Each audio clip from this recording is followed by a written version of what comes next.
So recently, there are a few albums: Future, James Blake, uh, Maggie Rogers, Eminem's new artist Boogie, and Toro y Moi. Mm. So those are the ones I really want to talk about. Okay. So let's talk about Future. Oh yeah. Yeah. Fuge. The Wizard. Hendrick presents The Wizard.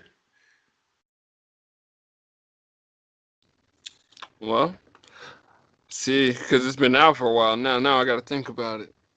When I first listened to it, I got to think about my first listen to a little bit.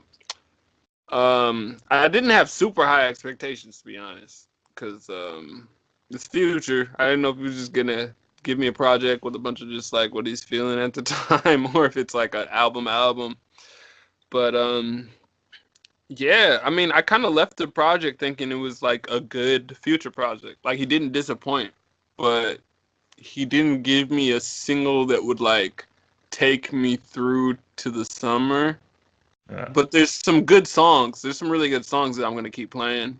Like I think my favorite couple are like "Promise You That" is probably the best produced hmm song on the album, and then I love "Call the Coroner" and "Unicorn Perp" because of the way Young Thug and Gunna go back and forth at the end.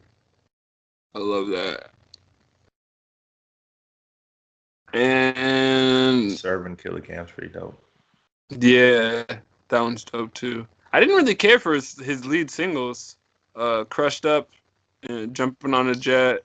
Pretty generic Future songs. Yeah.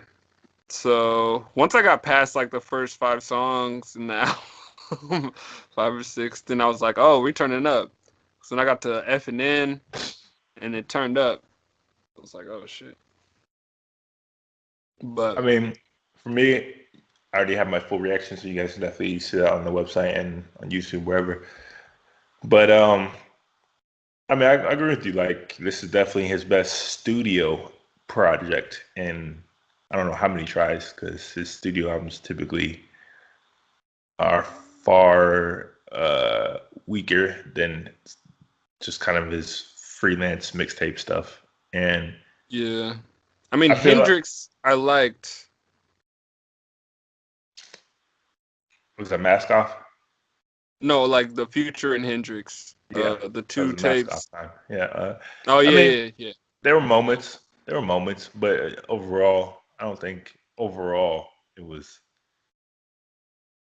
fantastic. But I mean, there's some great moments for sure. Um, Yeah.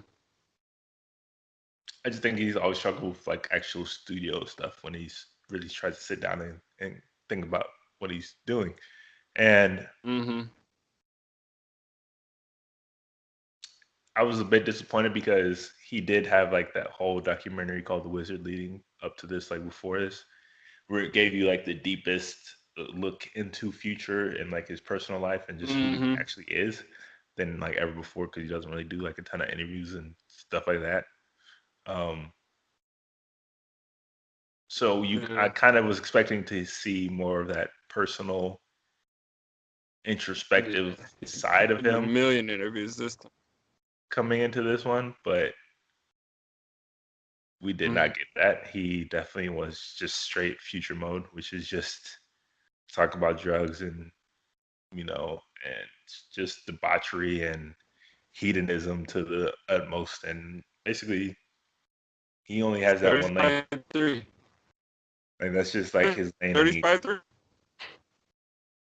What was that? Mhm. Oh, I said he could have just called it Dirty Spy 3. Yeah, I mean, he basically just he just stuck to his comfort zone and did all that. And it's kind of disappointing when you do a whole documentary and it appears like you're gonna do like a different kind of rollout, different kind of album, and then you get this, and it's just kind of like, oh, it's just more Future. But I mean, it's good Future, Yeah. but it's just more Future. And I mean, the best part for me is definitely like the producers, which he always seems to get the best out of producers. And Mhm.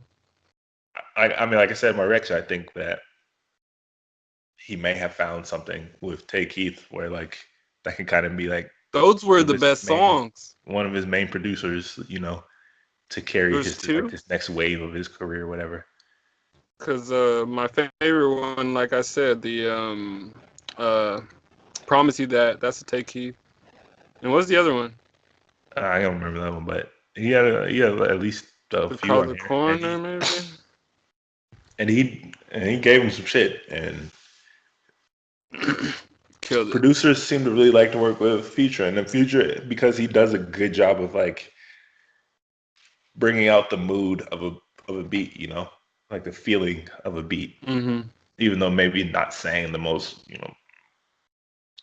important shit, but he does a good job of like bringing out the feeling and the mood of a song. And I think that like, he might have found like his next producer for like his next little run here with Take Heat and stuff like that, 'cause, like he did with Metro and like he did with Yeah, uh, Mike Will and all them. So I mean, it was yeah. good. Southside John and yeah, It was good. It was yeah, it just was good. a few. Yeah, it's not like amazing. He didn't hit it out of the park, but No, he definitely did what he was supposed to do. It's not a letdown, but it's not. Ex- like I said, I'm. It's not gonna be one of my favorite projects. And I'll probably move on from it pretty quickly. But it gave me a few songs here and there. That's yeah, yeah. You guys go check out the songs we mentioned. Tell us what you think of those songs, or just listen to the whole album. Tell us what you think about the album. Hendrix or now future some Hendrix presents with the Future Wizard. Hendrix presents the Wizard. So now somebody that you uh, said was already album of the year Oh, contender. yeah, album of the year contender already, James Blake assumed already. form. Assume form. James Blake killed this shit. Killed it. It's definitely. It's an excellent project to me. Like honestly, I listened to it. There's maybe like 3 tracks that are like not in the excellent realm, so they're just good songs, which is like hard to like hold against somebody when you make a good song. Is it's just it looks bad in comparison to how good all the other shit is. My favorite songs off the project would have to be Mile High.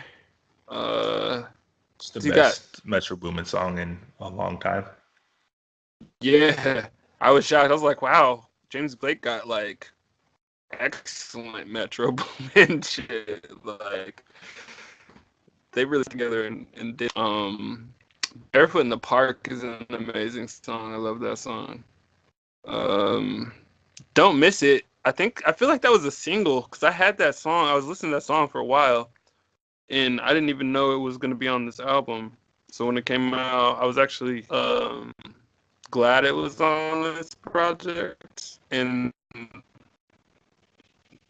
that's probably the song for me that holds his old sound the most. It's closest to the other projects of their albums.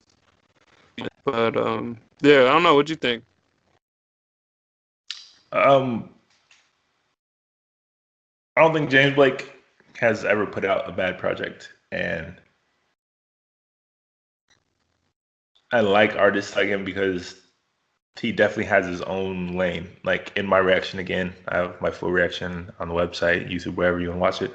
But I said once again that his sound is basically indescribable. Like it's just James Blake music, and it's just like Mm-hmm. the only guy I can maybe compare Bon sound Iver. wise to him is like Bonnie Bear, and like Yeah. recently, and the way they manipulate sound and the way they You distort know stuff, the what's way crazy? they Like, compose their music. James Blake was the only. I think he was like the only white dude on the Black Panther soundtrack.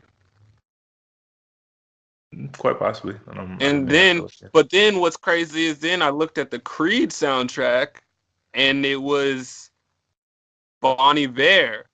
Yeah, I But it mean, was like that similar sound, but then it was mixed in with a bunch of like hip hop and rappers and stuff. So I thought that was interesting that hip hop's really taken to this kind of sound too, because like he's collabing with Metro, so like they're inviting it in too, and it's actually pretty fucking tight.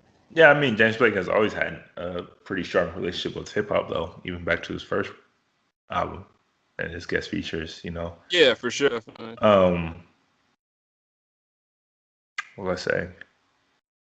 I was saying like the only guy I can ever really compare him to is Bonnie Bear, specifically Bonnie Bear's like more recent stuff in the way that they distort stuff and bring in elements and take out elements, and this way they compose her music like it's just completely wholly different than almost anybody else out there. So Yeah, it's it's crazy. really hard to describe to people because it's something that you kind of just have to hear because he does things that you wouldn't really expect to work, but they do when he does it. Yeah, like And this weird distortion sounds and like digital synthesizer noise, but then yeah, it's like really harmonic and like I don't know, it's crazy.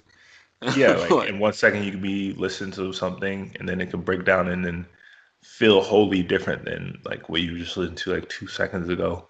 hmm And it just brings like a whole new feel and emotion to a song. So he's really good at stuff like that. And like I said, I don't think he's ever really put out a bad project. And this again is a very good project. And the fact that he was able to get like a 103,000 verse, I think says a lot to him as an artist and how the way people respect him and stuff like that.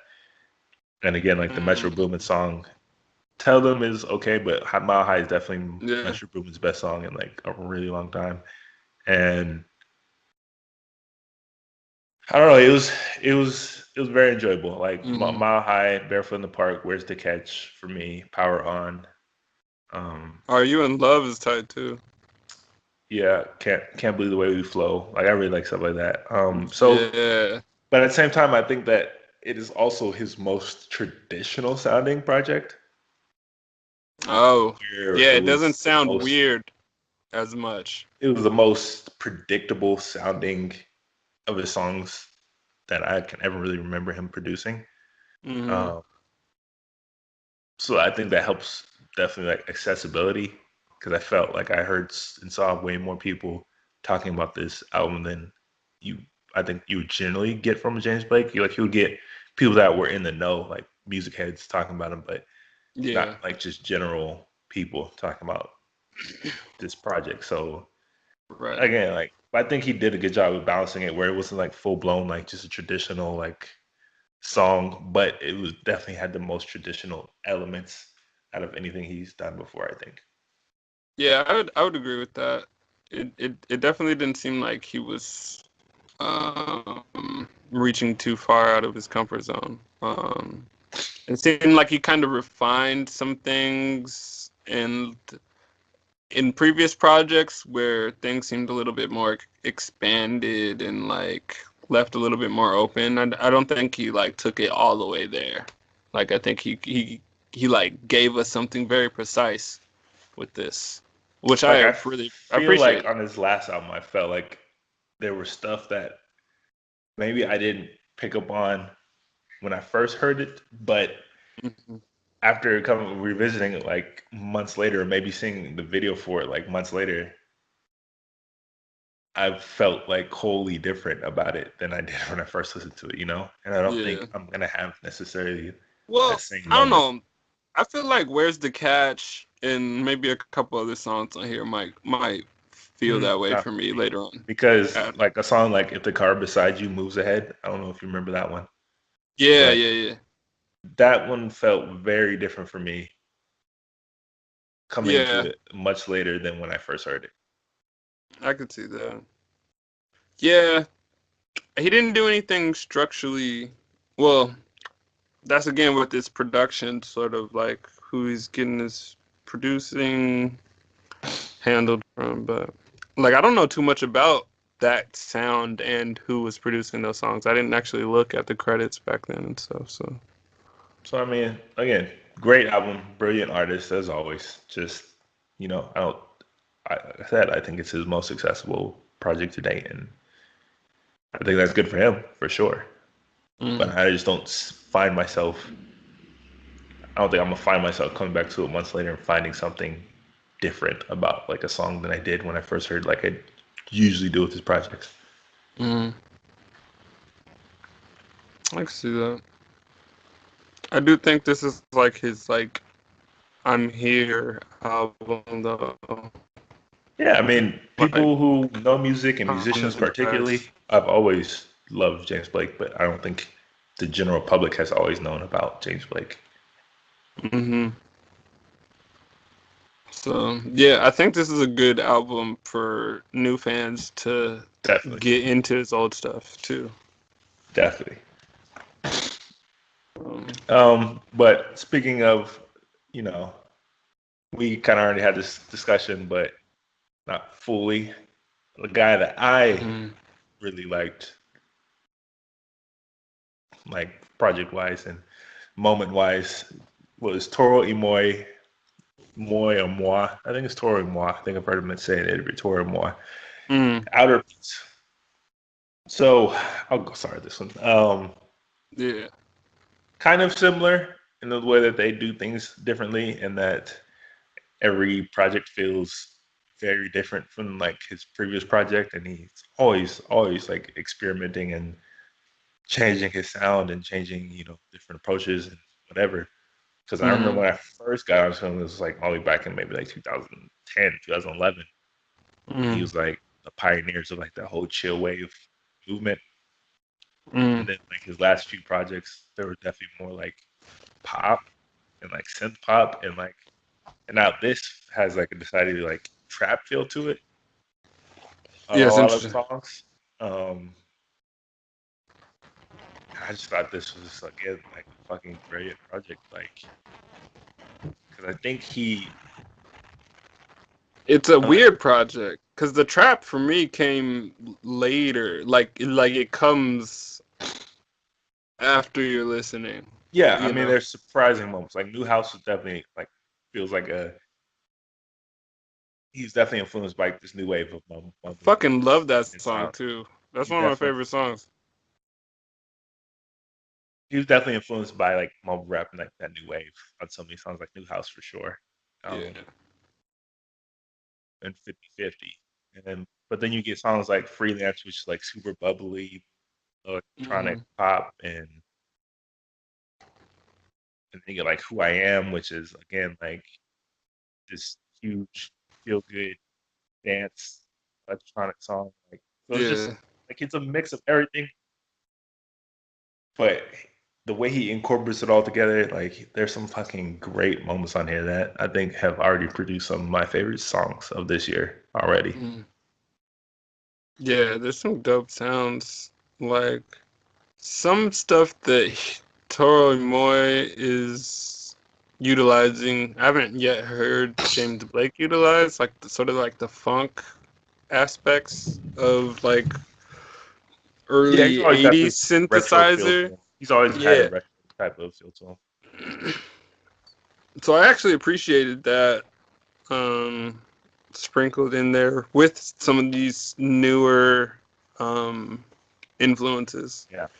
So I thought that was pretty dope. I really um I was really into like the slower ones, not so much the dance ones, but then when I found myself like doing something, then the dance ones felt really, really good because you could just play them. That's not like dance like house dance. It's like fun bop, like it's like a Feel good good vibe. sound. Yeah, feel good. So they were actually like it's very cohesive, even though it seems to like change emotion, you know?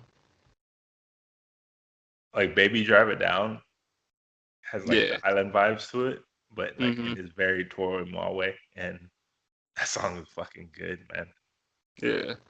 No, that song's a vibe. I like that vibe. That one's just like so that's what's interesting too. The thing for me that was trying to like I was like the problem was I was comparing it on my first listen and then on my second listen I was just like trying to just like hear the sounds and stuff and my first gripes I got over because I wasn't looking for it and originally it was just sort of the vocal range from him specifically, but then I realized that's not what I'm here for. He's if there's gonna be like crazy vocal range, he'll put it there, and it doesn't have to be him. But like, I liked the lyrics. I like how he delivers his.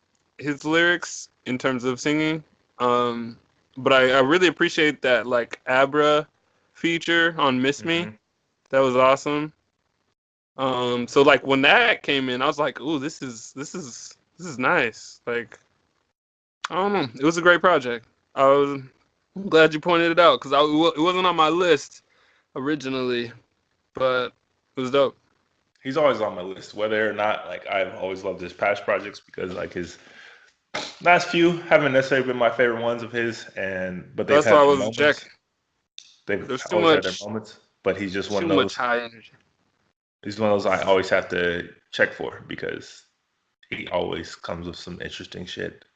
And I think this is definitely one of his better projects. And wow, Yeah, no, that's solid for there's some sure. real fucking moments here. Like New House and Baby Driver Down. They're just like phenomenal songs to me. Well, yeah, those three songs in a row, Miss Me, Into New House, Into Baby Drive It Down, is like really tight. I like sequencing. That's the thing too with me and albums is how artists sequence things, because that also hurt Future's project because it began and ended like too soft, and all the like dope shit was like sprinkled in the middle. In Future don't do sequencing, bro. Future just throws it wherever they come is where they go, bro. Real. Like all his singles were like in the front. Like what the fuck? Like I don't know. It was weird. So like sequencing to me is key, and that's why when I was listening to the James Blake, the only song that I heard before it came later in the album, which I also appreciated. So yeah, sequencing is key for me, and I like how Toro y Moi had their sequencing. So it's a dope project. Check it out, y'all. Definitely check that one out. So somebody who you said you didn't know, but who basically became a viral success after there was a video of Pharrell Williams listening to one of her songs in like her music college and like basically falling in love with it and gushing over it and blah blah blah. And like after that, she kind of became like the darling overnight, and like she had done of label offers, and people had just been really waiting for her debut project. So much so that she actually had a Saturday Night Live performance like months before this album even came out, which is something that doesn't really happen. Um, Crazy.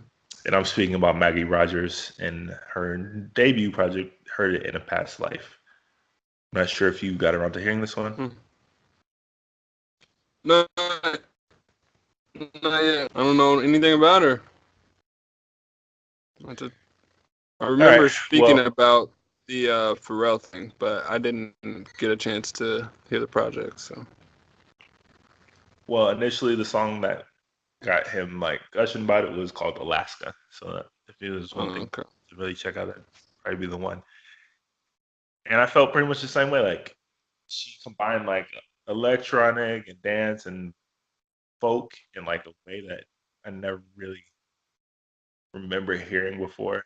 And it was just like Mm, so unique that it was like you wanted to hear more from her. You wanted to hear what else she could do. Like she clearly has like vision and vision and like a style that's different than what you would expect from like an mm, artist, like a pop artist. Like, all but right. her debut, I was a bit disappointed that she kind of went the more traditional route. Oh yeah.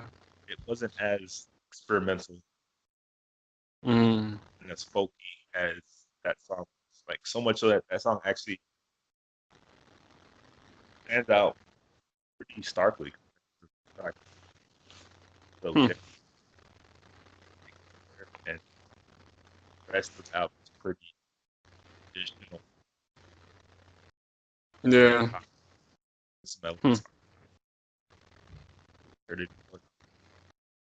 but like she's good. Like they're good songs. Like she's still like very good artist. She has a great voice. It's like a Haim. I don't know if you know indie Haim like quality to like her Oh song. yeah. Super positive, Mm, like feel good type music, and it's like yeah. very good stuff. But coming to it after hearing like last and kind of expecting that type of direction, Mm-hmm. kind of dulled the project a little bit. I think that was like,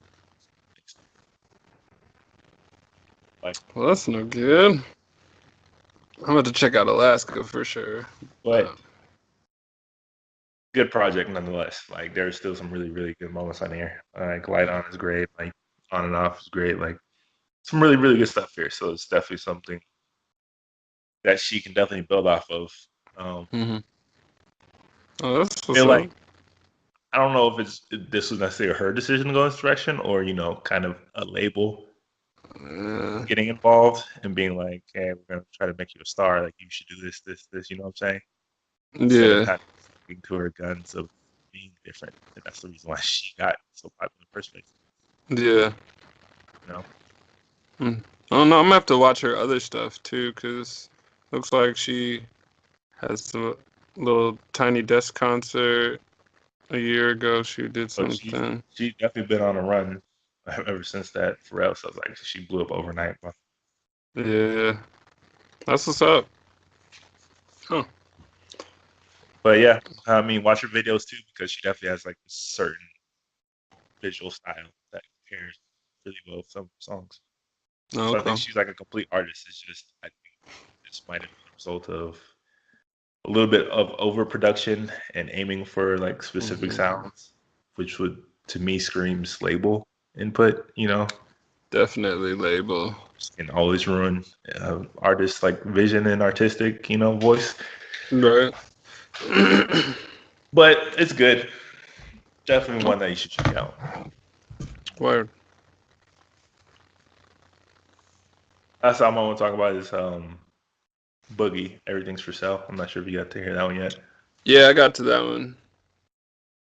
So now I gotta get to my rap. But yeah, actually, I forgot about Boogie Man. Boogie Man. I I forgot never about did. Boogie as an artist. I knew about him. He kind of popped his head in and out of the industry. Like I know he had some songs a few years, like years ago. It's kind of weird because he's like, I don't know. Regardless of that, I went into the project a little bit wary. I was like, is this gonna just be some like, some like hood rap? Like, what is he gonna be? Is this gonna be saying anything? Because there's like, a million rappers out. Just listen to it, and this whole project is like extremely introspective and like storytelling.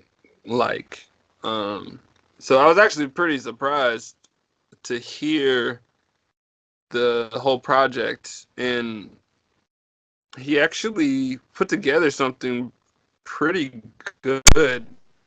Surprising for me. Just like opened my eyes, like, oh, this dude, I'm gonna have to watch for him. Like he's somebody to keep in my mind because like he's even got some pretty dope features. I realized that Eminem signed him apparently, so he signed Yeah, to M. I mean that's why he pops up on my radar. Yep.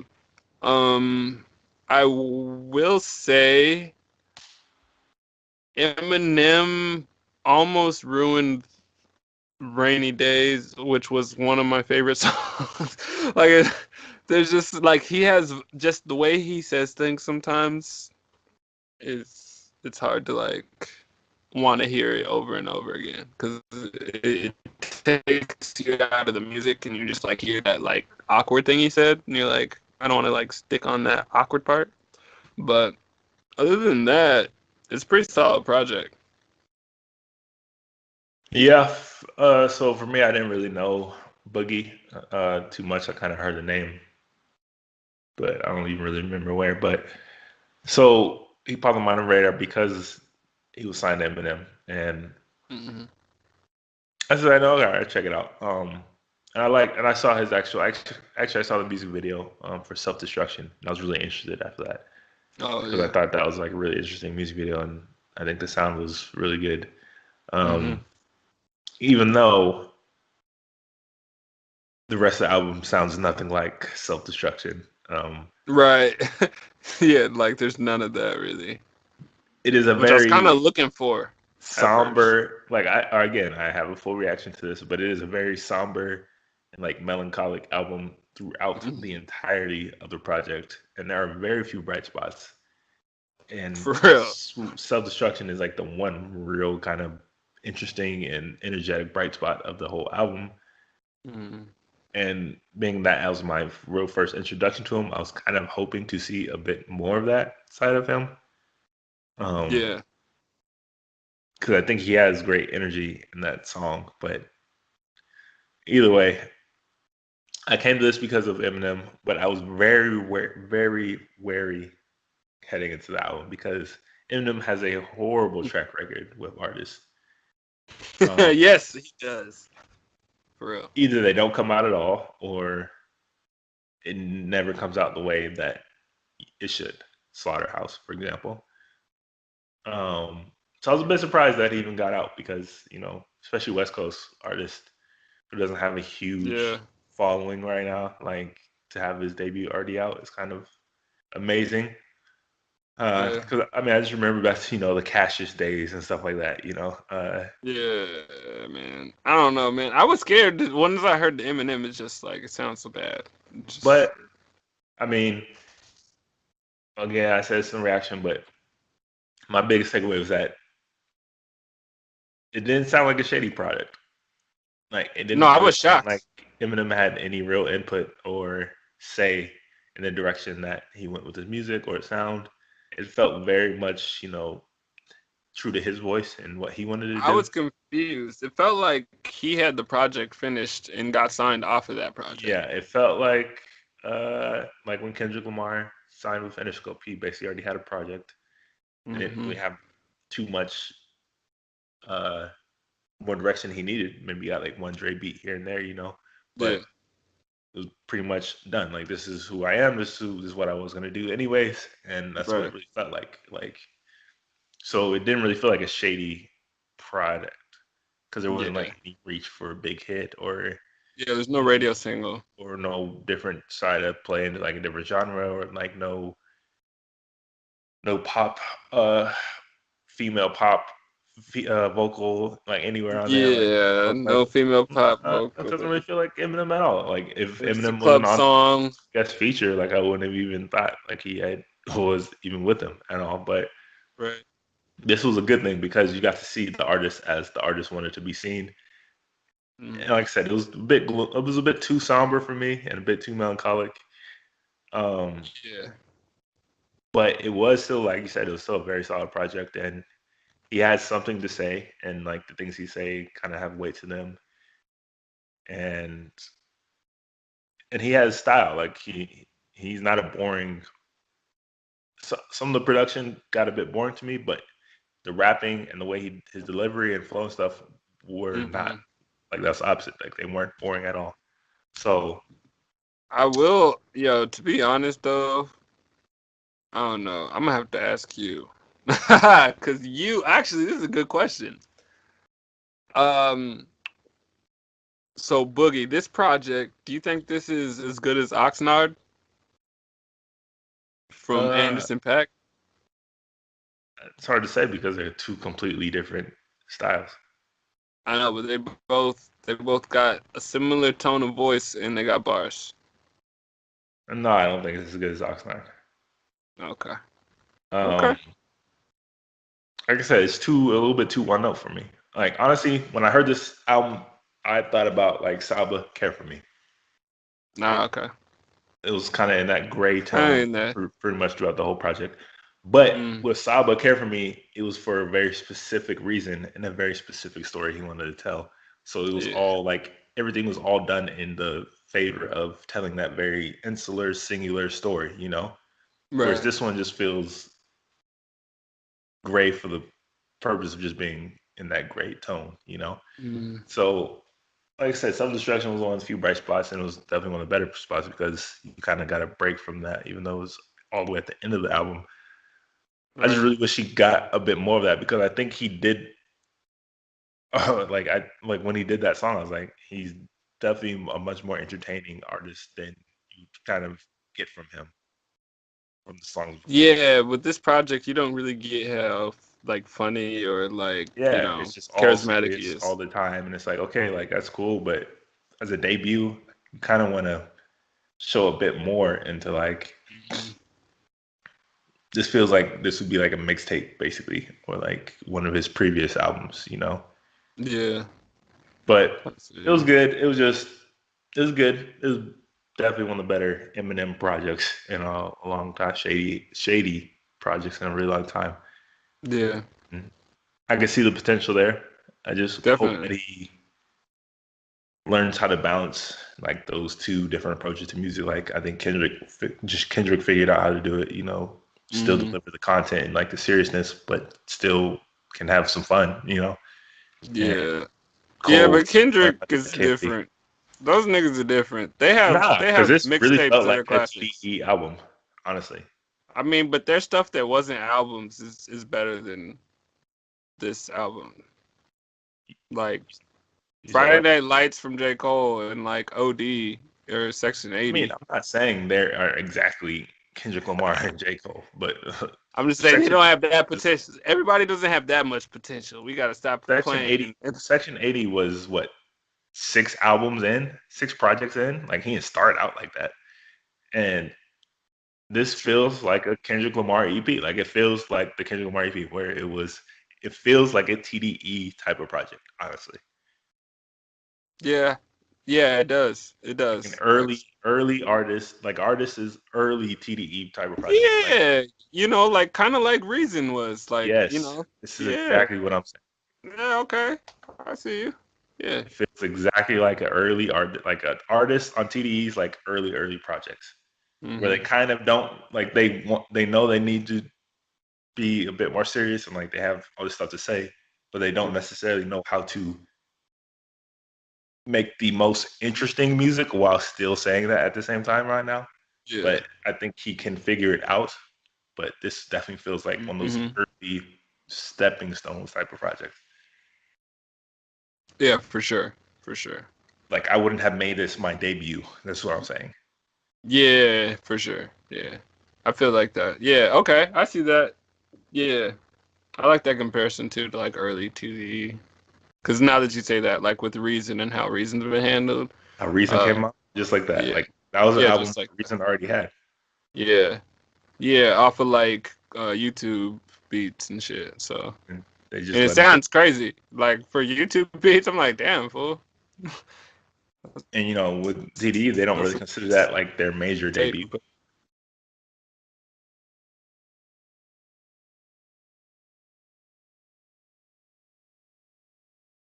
I don't know. I'm moving for anything TD, but I'll keep I just hate when people are more interesting in their music videos than they are in the actual music, you know.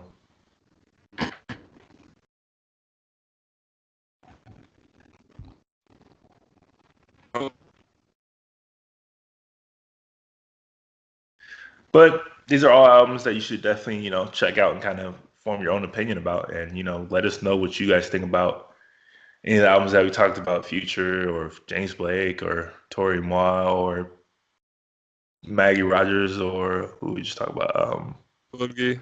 Boogie. Yeah, let us know what you guys thought about it. Comments below wherever this, goes up, wherever you watch it. But Yeah. that's kind of the music that we've been listening to the past few weeks because honestly, there hasn't been a whole lot that's I do released. want to shout out Mike Posner. We Oh, didn't okay. get to talk Yeah, I about the did forget that. album. We're not gonna go fully into it, but Mike Posner definitely had a solid, very introspective project. Yeah. Very cathartic, talking about his father for sure. Yeah, very personal, talking about a lot of serious issues, things that happened to him in his life, Yeah, people passing away, dealing with dealing struggles in with their loss life. and kind of figuring out your way after you lose like an important person in your life. Yeah. But I think he did a very good job um, reintroducing himself with this project. So took a little hiatus, and this is basically him explaining why. Also, I loved it how the intro. Honestly, I was gonna be mad the way he introed it, but then I did wait until I had the full 45 minutes, and I I mean, appreciated it more. I did not wait, but I paid attention. But I definitely did not like not do other stuff at the same time. Yeah, But yeah, he's definitely another album that you should go check out and give us your opinions about because I think it's worth talking about. I have full reactions to pretty much everything we talked about on the website and YouTube wherever this goes up. So you're gonna holler at me there too specifically if you want to get my full thoughts about all these projects. Have a conversation. for But sure. like I said, yeah, it's kind of a slow intro to 2019, especially compared to last year. Yeah, There hasn't been a ton like this. not a These are bunch only of heavy records. hitters, and now Future's probably the biggest name, and James Blake.